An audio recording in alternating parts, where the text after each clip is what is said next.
કરે છે આ? ઊભી રહે તું, એક મિનિટ.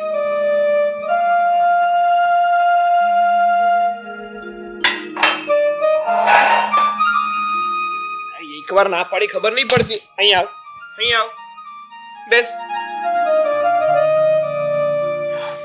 રીના, હા તું શું કરતી હતી? અરે આ ચોથો મહિનો ચાલુ છે ને, તું કામ કરતી હતી. આ ડોક્ટરે તને ના પાડી છે ને કામ કરવાની.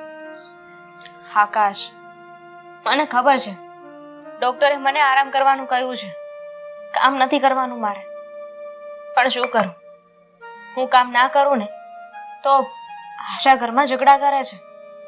ઝઘડા કરે છે એટલે એ શું કહે છે? કહેતી નથી, પણ ઘણું બધું કરી જાય છે. એ ખાલી ખોટો છે ને મારો વાત કરે છે, મારો વદાડ કરવાની કોશિશ કરે છે, જાણે કે મેં પણ પ્રેગ્નેન્ટ હોય ને એમ.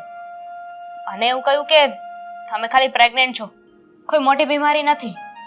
અને હું કામ નથી કરતી ને તો મને એવું કહે છે કે જો તમે કામ નહીં કરો ને તો હું પણ કામ નહીં કરું.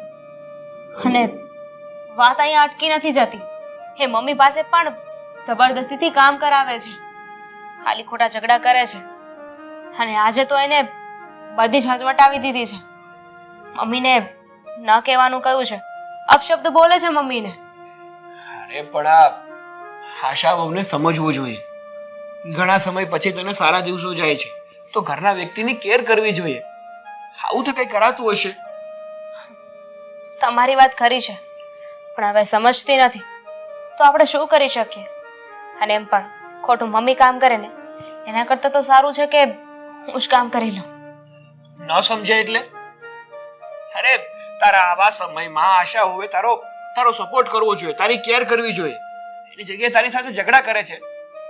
જોરીના, મારી વાત સાંભળી લે. તારે છે ને આ સમયમાં આરામ કરવાનો છે. આશા હોવ તારી સાથે ભલે ગમે એટલા ઝઘડા કરવાની કોશિશ કરે, પણ તારે છે ને કામ નથી કરવાનું એટલે નથી કરવાનું. અને હું છે ને આકાશ સાથે વાત કરી લઈશ. બીજી વાત, તારે છે ને પલંગ ઉપરથી ઉપર નથી થવાનું. જેટલો બને ને એટલો વધારે આરામ કરવાનો છે. સારું, હવે હું કામ નહીં કરું, બસ તમે કરી નાખજો. હા, હવે મારે કામ કરવું પડશે ને તો હું કરી લઈશ. તારે મને સલાહ આપવાની જરૂર નથી. ચાલ હવે મસ્તી મૂક અને ચાલ મારી સાથે, હું તને અંદર લઈ જાઉં. ધીમે ધીમે.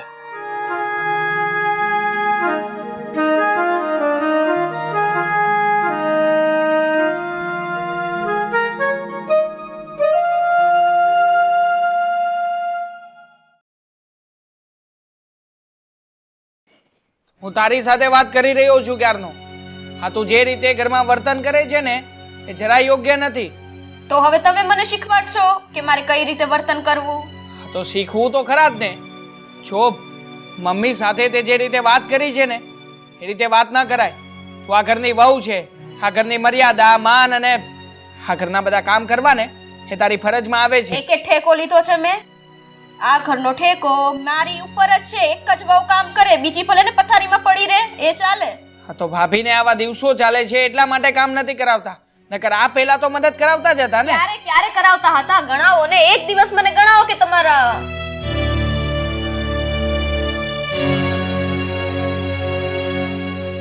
આશા બહુ, હા તમે રીના સાથે કામને બાબતે માથાકૂટ શું કામ કરો છો?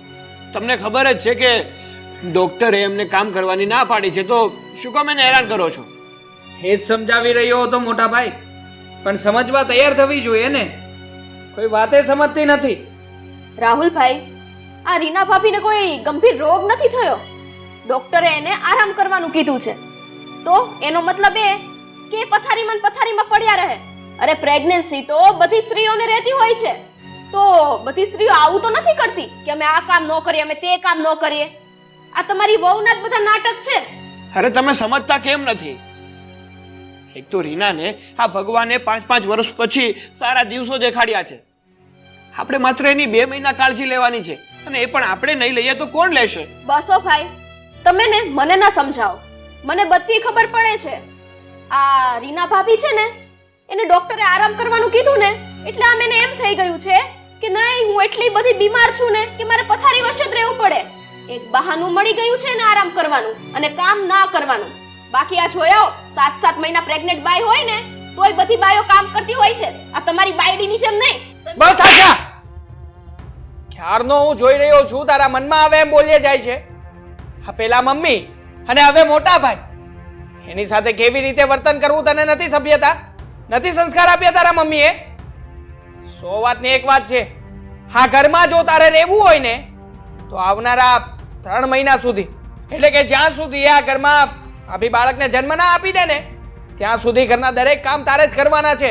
સમજી ગઈ ને? તો તમે બંને પણ સાંભળી લ્યો.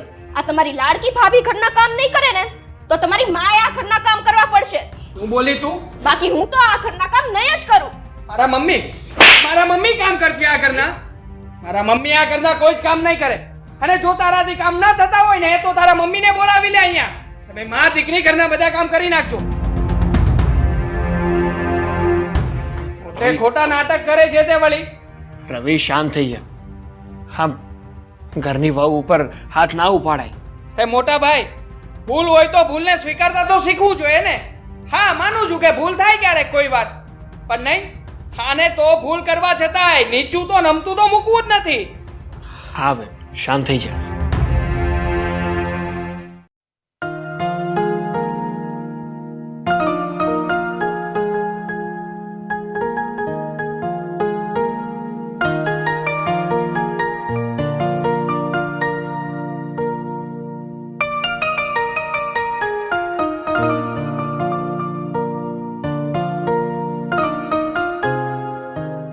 એ ભગવાન મારા વાલા, હાવ થાકી ગઈ હું તો આજે.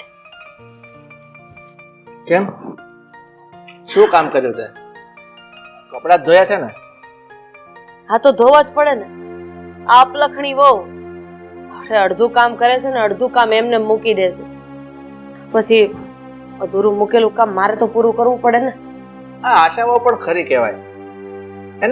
એને એટલી ખબર નથી પડતી કે આ રીના વહુને ખરેખર અત્યારે આરામ કરવાની જરૂર પડે છે. અને તેમ છતાં એની સાથે વિવાદ કરી અને ઘરના કામ કરવાનું કહે છે અને તારી પાસે જબરજસ્તી કામ કરાવે છે. ખરી છે આ બાઈ. સાચું કહું ને તો આ વેદ જેવડીને જે બધી ચડામણી છે ને એ એની માની છે. એની માં કે ને એમ જ કર્યા રાખે. એને ઈ ખબર નથી પડતી કે મારી માં મને સાચી સલાહ આપે છે કે ખોટી સલાહ આપે છે. પણ મને એવું નથી લાગતું કે આશાના મમ્મી એને કોઈ ચડામણી કરતા હોય અને એના હિસાબે આવું કરતી હોય. અચ્છા, એટલે તમને એવું લાગે છે કે હું ખોટું બોલું છું? હા, મને ખબર જ હતી કે તમે મારી વાતનો વિશ્વાસ નહીં કરો, એટલે આજે જ મેં વેવાણને આપણા ઘરે બોલાવ્યા છે અને તમારી નજરની સામે એને હું આ એનો ગુનો કબૂલાવીને જ રહીશ. જોજો તમે આ વેવાણનો વારો ન પાડી દઉં ને તો મારું નામ રાધા નહીં. કોઈ વાંધો નહીં રાધા, પણ હું તો તને એટલું કહું છું કે આ વેવાણ આપણા ઘરે આવે ને તો એને શાંતિ થોડીક વાત કરજે, કારણ કે એની દીકરી આપણા ઘરમાં છે. આ તો શું થઈ ગયું? જે રીતે સમજાવાતી હશે ને એ રીતે હું એને સમજાવી દે. આ આપણા ઘરમાં આગ લગાડીને સારું નથી કર્યું. મારાથી ભૂંડી બીજી કોઈ નથી.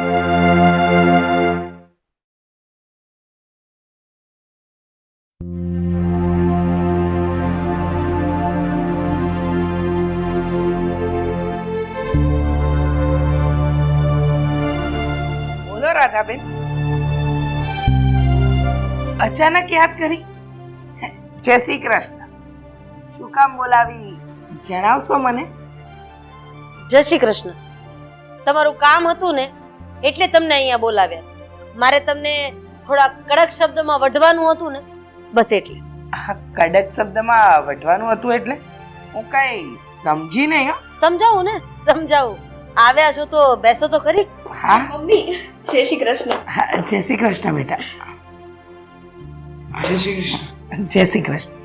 હા, તમે કઈક કહેવાના હતા, કઈક વઢવાના હતા તો કહી દો. જય શ્રી કૃષ્ણ પતે પછી ચાલુ કરું મેં એવું વિચાર્યું હતું. સમજાવે એમાં વાત જાણે કે એમ છે, તમને ખબર છે કે મારી મોટી વહુ રીના એ 5 વર્ષ પછી સારા સમાચાર અમને લોકોને આપ્યા છે. સારા દિવસો જઈ રહ્યા છે મારી રીના વહુ. 5 વર્ષ પછી અમારા આ ઘરમાં બાળકની કિલકારી સંભળાશે. પણ તમે તમારી દીકરી આશાને એવી સલાહ આપી કે તારી જેઠાણી કઈ નવી નવાઈની પ્રેગ્નેન્ટ નથી.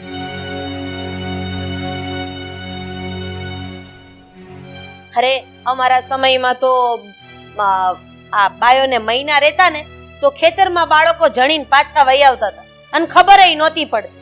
પણ આ રીનાને પ્રેગ્નન્સી રહી તો તારી સાસુ કંઈક વધારે પડતો જ ઢંઢેરો પીટી રહી છે, કંઈક વધારે પડતું જ ધ્યાન રાખી રહી છે. આ વાત સાચી છે કે ખોટી છે? હા તો વેવાણ એમાં મેં ખોટું શું કહ્યું? હા, પહેલાના સમયમાં આવું જ થતું હતું ને. કેમ, તમને નથી ખબર? હા હા વેવાણ, મને ખબર છે કે પહેલાના સમયમાં આવું બધું થતું હતું, પણ પહેલાના સમયમાં આવું નહોતું થતું જે અત્યારના સમયે બને છે. અત્યારે કેમ તમે તમારી દીકરીને ચડાવો છો કે આ તારી જેઠાણી રીના છે એ કંઈક પ્રેગ્નન્સીમાં વધારે પડતી જ ખુશ છે. હા, તમે તમારી દીકરીને એવું ચડાવો છો ને કે આ ઘરનું કામ તારે નહીં કરવાનું, એકલા હાથે કામ કરીશ તો દુબળી પડી જઈશ. એક વાતનો જવાબ આપો વેવાણ મને કે પ્રેગ્નન્સી તો એને હમણાંથી રહી, બાકી કામ તો એ કરાવતી જ હતી ને. તમારી દીકરીના ભાગમાં કેટલું કામ આવતું હતું પૂછો એકવાર એને. એટલે તમે જ ચડાવી છે ને તમારી દીકરીને કામ ન કરવા માટે? ના, મેં એવું કઈ કહ્યું જ નથી.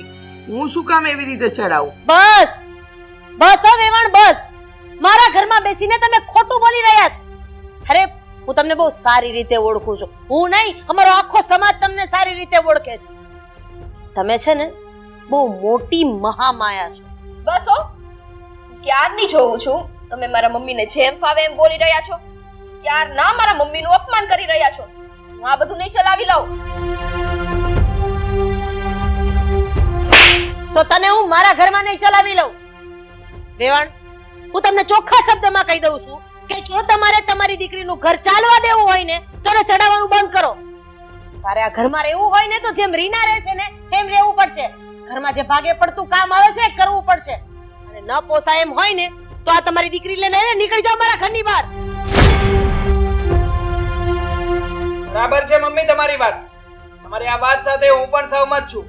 અને આને એક નહીં, હજી 2-4 લાફા મારવા જોઈએ. હા, જો તારા મમ્મીને મારા મમ્મી કઈ કહે તો તને આટલું બધું લાગી આવે છે, તો તું હવે મારા મમ્મીની ઉંમર તો જો. મારા મમ્મીને, મારા મોટા ભાઈને અને મારા ભાભીને જેમ ભાવે તેમ બોલે છે, ઘરમાં જેમ ઈચ્છા થાય એમ રહે છે, તો અમને નહીં લાગી આવતું હોય? અને આ આંગળી છે ને તારી પાસે જ રાખજે, નહીતર તોડીને તારા હાથમાં આપી દઈશ. બીજી વખત આવી ભૂલ નહીં કરતી. મમ્મી, મારી ભૂલ થઈ ગઈ છે. હું ભાન ભૂલી ગઈ હતી. મારા મમ્મીએ મને જે પ્રમાણે કીધું એ ચડામણીમાં હું આવી ગઈ. પણ મેં એક વખતે એ ના વિચાર્યું કે આ ઘર તો મારું પોતાનું છે. કદાચ ભાભી કામ કરે કે હું કરું, કામ તો અમારે ઘરનું જ કરવાનું છે ને. મારીથી બહુ મોટી ભૂલ થઈ ગઈ. પણ મમ્મી, મારે આ ઘર છોડીને ક્યાંય નથી જવું. હું હવેથી આવી ભૂલ ક્યારેય નહીં કરું. મને માફ કરી દો. અરે પણ ભૂલ કરીશ કે નહીં કરે એ વાત જ ક્યાંથી આવે છે? હવે પછી તું આ ઘરમાં રહેશે તો તું ભૂલ કરી શકીશ ને. એક મિનિટ બેટા. બેટા, મને તારા ઉપર કોઈ દાજ નથી. જેમ રીના આ ઘરની વહુ છે એમ તું પણ આ ઘરની વહુ જ છે. લગ્ન કરીને આ ઘરમાં આવી ત્યારે એક વખત પણ તને એવું લાગ્યું કે આ ઘરમાં વારો તારો થાય છે, રીનાનું માન વધારે છે ને તારું માન ઓછું છે? ના બેટા, એક સાસુ માટે, એક સસરા માટે અને ઘરના તમામ સદસ્ય માટે બાળક જ્યારે ઘરમાં આવવાનું હોય ને એ ખુશીના સમાચાર વધારે પડતી જ ખુશી આપતા હોય છે. અરે આ સુખ તો રીનાને 5 વર્ષ પછી મળ્યું છે, તો પછી આપણે એને સાચવવી આપણી જવાબદારી છે. અને એવું નથી બેટા, કદાચ આ સારા દિવસો ભગવાને તને આપ્યા હોત ને તો હું તને પણ રીનાની જેમ જ સાચવત. આ ઘરનું કોઈ કામ હું તારી પાસે ન કરાવત, ને કદાચ રીના તારી પાસે પરાણે કામ કરાવત ને તો હું એને પણ ખીજાત. પણ તે આખા ઘરને વેર વિખેર કરવાનું કામ કર્યું બેટા. જે થયું તે જાગ્યા ત્યારથી સવાર. વેવાણ, ભૂલ મારી છે. મારી દીકરી તો સીધા રસ્તે જ હતી, પણ અહીંયા આવીને વારંવાર એની કાન ભંભેણી કરતી અને મારા જ હાથે હું મારી દીકરીનો ઘર સંસાર ઉજાડવા તૈયાર થઈ હતી. બેટા, આજે મને તારા પર ગર્વ છે. તે તારી પોતાની આંખો તો ખોલી જ છે, પણ મારી આંખોને પણ ખોલી નાખી કે જ્યારે તમે કોઈની સાથે ખોટું કરો ને તો તમારી સાથે ખોટું જ થાય. માફ કરી દેજો વેવાણ, મારા ભૂલની સજા મારી દીકરીને નહીં આપતા. વેવાણ, આ જે પણ કંઈ થયું ને એ ભૂલી જાઓ. જો આજે હું તમને અહીંયા બોલાવીને આ વાત ન કરત ને તો આ હોળી 30 દિવસ અમારા ઘરમાં સળગત. હવે તમે તમારી દીકરીની જરાય ચિંતા નહીં કરતા. અને હા, આજે આવ્યા છો ને તો આ સમાધાનનું જમીને જ જજો. જા બેટા, રસોઈની તૈયારી કર. એકલા થઈ જશે કે પછી રીનાને મોકલું? હા મમ્મી. તારે ઓફિસે જવાનું મોડું નથી થતું બેટા? હા, સાસુમાં આવ્યા છે તો પછી આજે રજા જ રાખી લો, નહીં સાસુમાં? જેવી તમારી મરજી.